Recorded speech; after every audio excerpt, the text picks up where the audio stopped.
It's the SEC on ESPN from Rupp Arena in Lexington, Kentucky. And our matchup, those are the Aggies of Texas A&M, who won in here a year ago against the number 14 team in the land, the Wildcats of Kentucky. Kentucky will bully you in the lane, though, if you cannot guard that basketball. The Harrisons work it inside and outside and back outside. And Andrew Harrison, who's coming off a career-high game over the weekend, knocks down the first three. You win a lot of ball games. Absolutely. As often as they get to the line. There's the first turnover by the Aggies. Good alert off-ball defense by Julius Randle. Pull-up jumper just inside the three-point line by James Young. Working in low with the left hand, coming up short is Courtney Robertson. And Kentucky looking to push it the other way. Harrison to Harrison. Andrew for three. His second three-pointer in the early going. Rebound comes off to Dakari Johnson. Right now the hot hand belongs to number 5. Here's his twin brother for three. Got it. Aaron Harrison. And the Harrison twins have 9 of Kentucky's 11. And the slow starts that have plagued Kentucky over the last couple of weeks. None of that tonight. Rejected by Randall. Hard, so hard that one of the Harrisons and Randall's going to get themselves out of the ball game. A good trail three with a lot of rhythm by Andrew Harrison, and then his brother Aaron follows it up. Splash and splash, and on the other end, Kentucky very alert, very good at protecting the rim. After having way too many last Tuesday night in Fayetteville. And another shot blocked underneath, this one by Dakari Johnson in the country.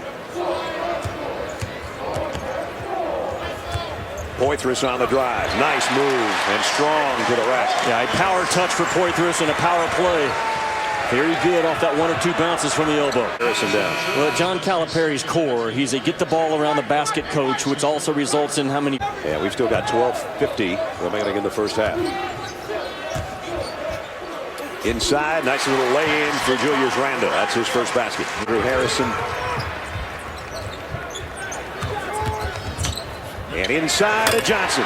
First time in about 4 trips down court that Kentucky ran a good-looking play and got it inside to one of the big guys. Kentucky now with a little chance to push it here, as it was a 3-point game, and they can add before the next TV timeout. Young three, yes! Bad stretch for A&M right there. They had a chance not only to get it to 1, but to tie it. Now they find themselves 8 down.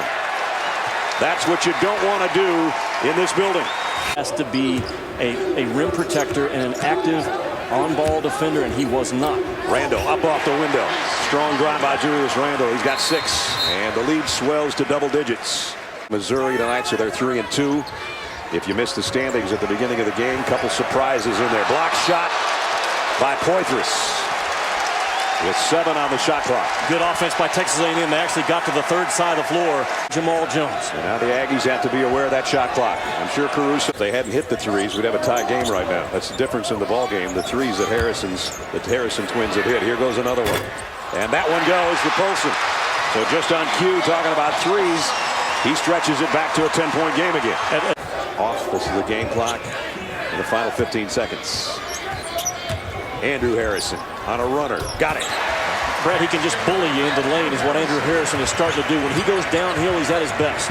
Oh, and then Caruso threw it right to Young, who's got a chance at the buzzer. Oh, almost went. I mean, he was there, he was established, and he kind of backed away on the touch. Randle, that's a tough shot from that angle with a left-hander. Shooting from the right side, but he hustled to get the loose ball. Well, that's a save by number 30. Give the points to James Young.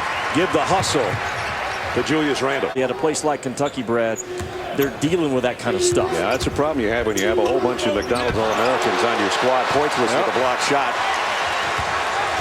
Because they've always been the best. Poitras, no foul call in the basket. Yeah, they are going to call a foul. The basket's good.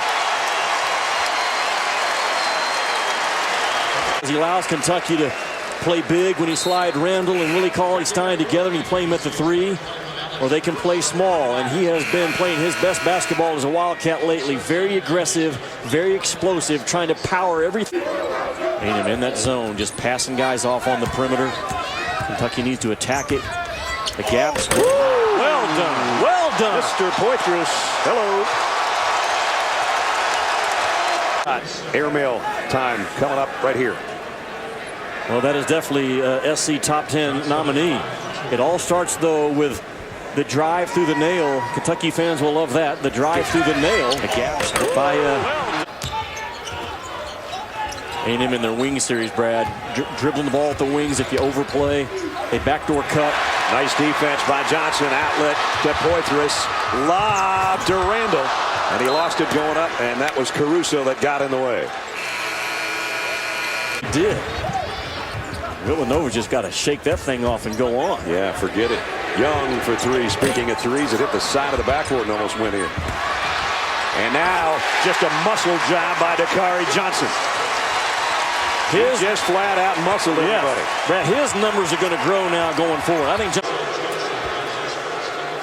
Well, Dakari Johnson, for the minutes that he's on the floor, percentage-wise, he's their best offensive rebounder. You can't move him. And he gets on that weak side, secures it, gets his feet underneath his shoulders, and power. Guys on both teams by far, but nonetheless, that's always a mark that the players know about, even if the coach never mentions it. Poitras, he has been the man for the Wildcats in the second half. Another example of Kentucky in their zone offense. Assists, and not too many guys in Aggie history have done that, but they don't turn it into points, so it doesn't really matter. On the other end, Johnson tips his own miss in. Brad, how about that? That was your four-man leading the break, passing it off to the five-man who shot it, went and got it, and scored. Would have been 68 points if Kentucky just doubled it. But right now they've opened up a 15-point advantage, and back-to-back Aggie turnovers isn't helping the cause. That was a pass. Young did tip it in. Andrew Harrison, second or third time he's laid it up there on the rim tonight. It's looked like he's taking bad shots, but he's not. He's just trying to get the ball around the rim to let somebody hammer it home, and the lead has gone to 17 in Kentucky's favor, and a timeout called with 7:31 remaining. Today had tweeted that he thought maybe everybody should stay home because the roads were bad. Unfortunately, they all showed up. He said snow in Lexington, probably a good night for the fans to stay off the road. Really guard you one-on-one with their length and how they shrink the gaps. Inside, strong rebound by Randall, and a foul. And the strong two-hand rebound by Julius Randall. That's a pretty good miss by Harrison. They just bully you in the lane with their guard into the extra things you have to do. The greatest leaders, they eat last. The greatest leaders are the first guy to the bus, the last guy on the bus. They touch everybody as they get on the bus. All those things that are accelerated out in front of a guy like Andrew Harrison, he's starting to grow into just a little bit. First guy at practice and the last one to leave. That's it. Steve Ackles, our producer, just reminded me I had said Bill O'Brien's the new coach of the Texans, and he knows how to coach quarterbacks. So he might be thinking about Johnny Manziel. We'll see with the draft coming up the early part of May. Just can't buy one. You can't do it by yourself in there either. Tavara Miller had no help around there. 3 white jerseys around him. He got a couple of shots at it. And I do this on camera. That's all I need to do. I think you better leave the tossing to your wife, who's an excellent cheerleader, or was. I just know Kentucky's cheerleader by the real deal. Well, James Young, nobody needed to throw him up there. He went up there on his own. He didn't get basket tossed, did he? Well, yeah. He just did that all up. And there you go. Probably the best in the country, Kentucky is, in terms of the consistency that they look for out of that play. If they get that's beautiful. That is. When you're blessed like that, that's what you're supposed to do. Good job by Warren Buffett. Good job by Kentucky at home, where they win their 20th straight at Rupp Arena. And they stay right on Florida's heels in the SEC as they go to 4-1 in conference play. Florida the only unbeaten team in the SEC. Final score, 68.